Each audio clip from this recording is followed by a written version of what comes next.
এই মোবাইলটি হলো ভিভো Y21টি। এতে রয়েছে IP68 IP69 এর রেটিং। জলে ডুবালেও কিছু হবে না, আপনি জলে নিচে নিয়ে প্রত্যেক ছবি তুলতে পারবেন, ভিডিও করতে পারবেন। মোবাইলের দোকানে গেলে আপনাকে কোম্পানির লোকগুলো এই কথাগুলো বলতে পারে, তারা চায় আপনি এই সেটটি কিনুন। দেখুন, সেটটির প্রাইস হচ্ছে 20,000 টাকা। 20,000 টাকায় তারা একটি নিম্নমানের প্রসেসর ব্যবহার করেছে। প্রসেসরটির নাম ইউনিওসিসি T606।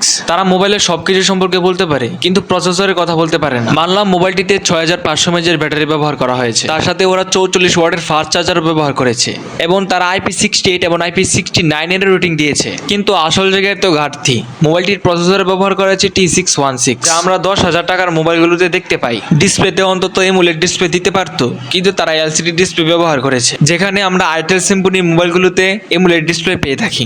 আপনারাই বলেন, 20,000 টাকার একটি বাজেটের মোবাইলে এইসব না দিয়ে যদি একটি ভালো প্রসেসর দিত, তাহলে কি ভালো হতো না?